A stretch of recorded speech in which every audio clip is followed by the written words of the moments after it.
Je vous dis franchement qu'en ma qualité de Rwandais, engagé politiquement, je ne peux pas soutenir une telle politique.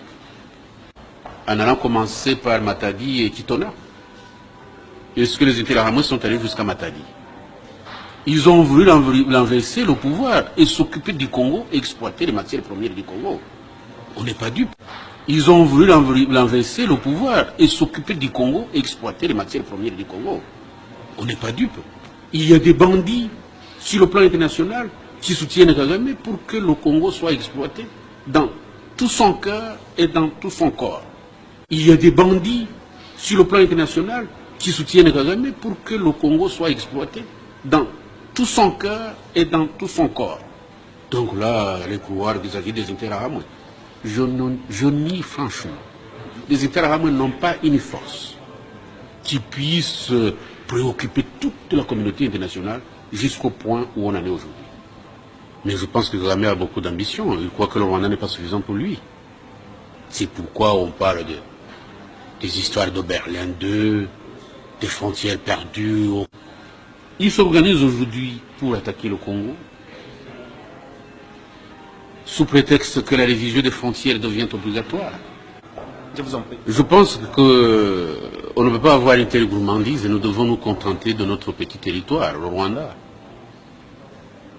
Alors, M. Kagame croit que le Rwanda n'est pas suffisant. Souvent, il a dit en anglais, it's like a district of Uganda.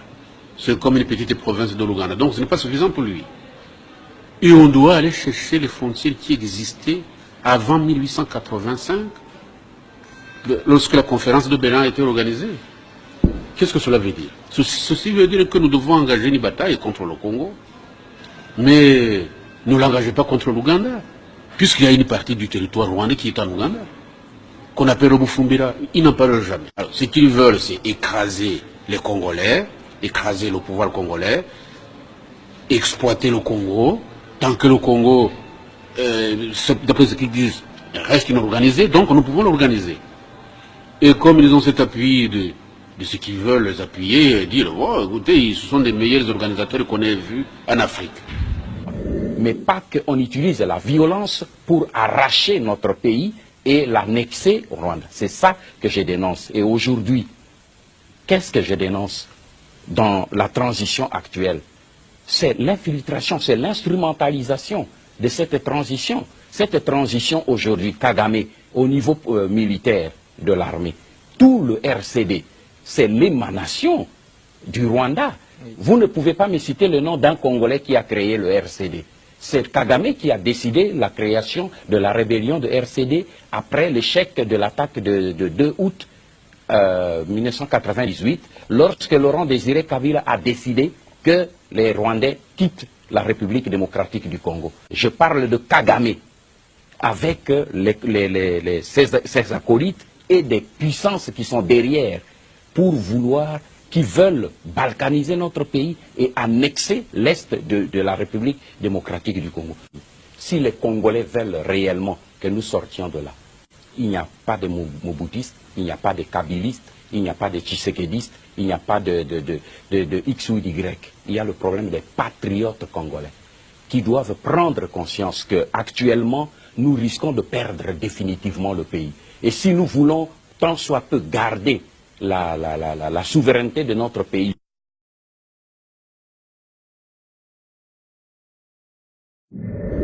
Comment j'ai mal géré la situation de réfugiés? Nous devons dépasser les petites divisions internes et nous mettre ensemble. Je décide avec mon gouvernement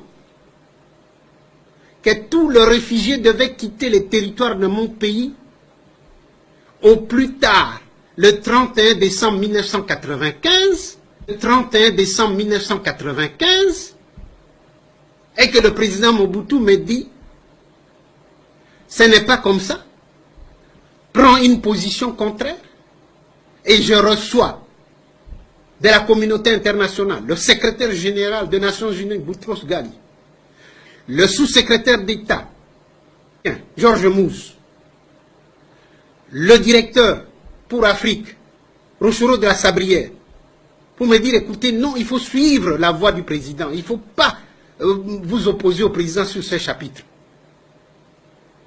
alors que toute la population du Kivu avait mobilisé ses moyens de transport pour aider les réfugiés à rentrer. La vérité, c'est que la communauté internationale ne voulait pas, alors que la même communauté internationale, par 2 résolutions du Conseil de sécurité, a voté le déploiement des forces multinationales qui devaient constituer les couloirs de sécurité pour permettre aux réfugiés de rentrer dans leur pays dans la paix et la dignité. Cette même communauté internationale reviendra sans que les résolutions du Conseil de sécurité aient été démenties par d'autres résolutions, qu'on ne déploierait plus parce que le Rwanda venait de bombarder les camps des réfugiés et que tous les réfugiés sont rentrés. Ne sont plus rentrés dans la paix et la dignité. Sont rentrés avec baïonnettes sur leur dos. Non. Le vrai problème se pose en ces termes-ci. Si les réfugiés étaient rentrés dans la paix et la dignité, que le secrétaire général Boutros-Ghali ne cessait de répéter, ils allaient récupérer leurs biens, leurs maisons, et allaient exiger des élections. Et en vertu des dispositions de la Charte des Nations Unies, un homme, une voix, les Hutus allaient revenir au pouvoir. La communauté internationale, Kagame et son pouvoir ne voulaient pas cela. La communauté internationale a le génocide sur la conscience et devait se décharger de cette conscience, de ce génocide, d'une manière ou d'une autre. J'ai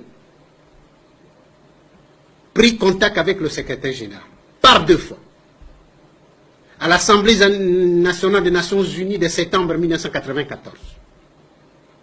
J'ai été invité par le secrétaire général pour prendre part au Conseil de sécurité en 1995. Il avait été entendu que je devais convaincre le membre permanent du Conseil de sécurité pour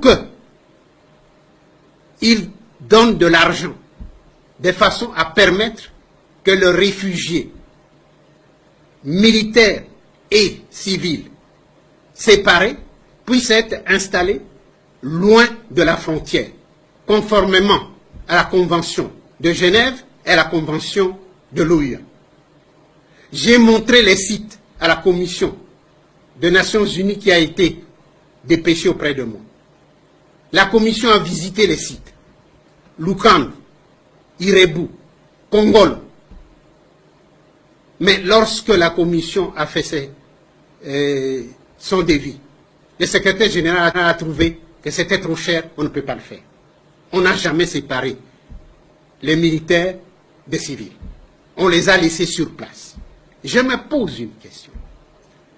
L'armée rwandaise ne dispose, ne dispose pas d'une force aérienne.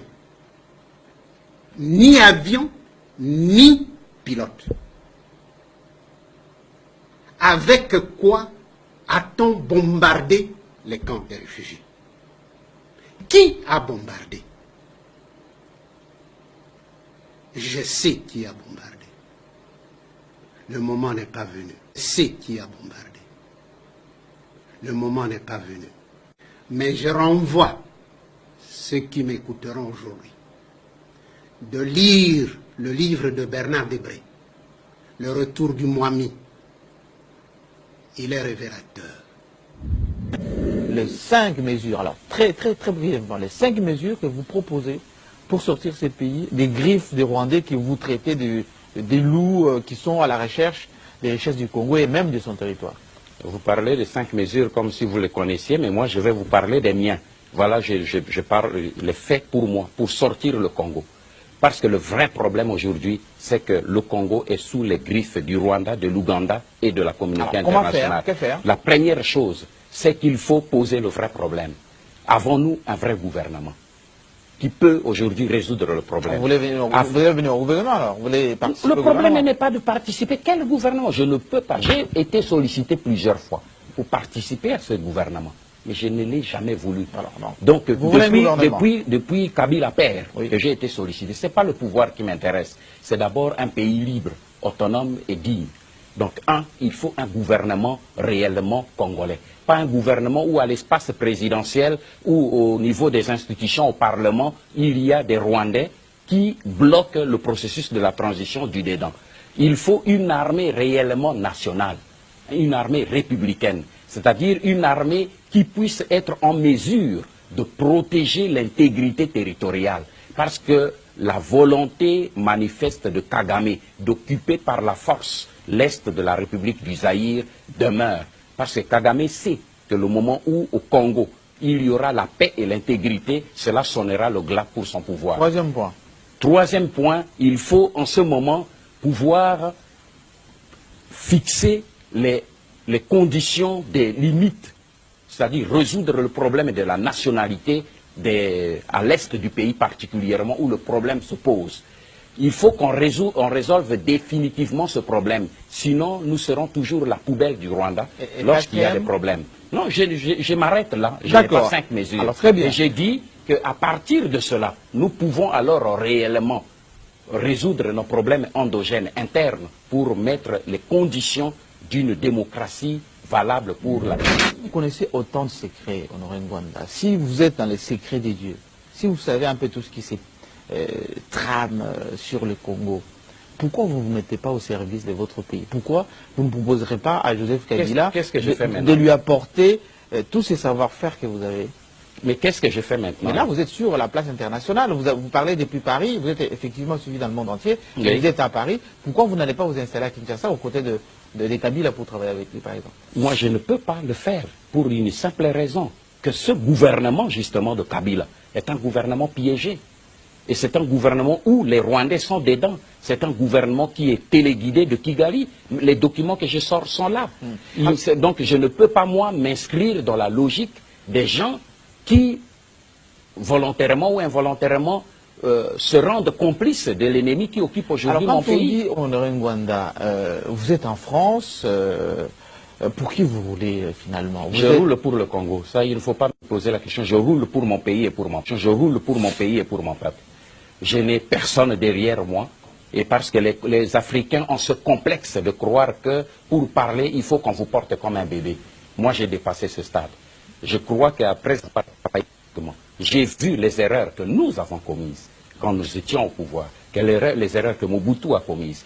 Et ce n'est pas vous avez qu'à présenté votre mea culpa dans ce livre, vous avez demandé pardon à tout le monde. Ce n'est pas un pardon que je demande à tout le monde, c'est la reconnaissance des erreurs que nous avons commises et que je pense qu'aujourd'hui, nous pouvons rebondir sur ces erreurs pour notre pays. Ce n'est pas aujourd'hui de rouler pour la France. Ce que je dénonce justement, c'est que les Africains, les Congolais, se mettent chaque fois à la disposition des puissances pour pouvoir avoir le pouvoir au pays et faire servir plus de puissance que le peuple congolais. Vous êtes un homme.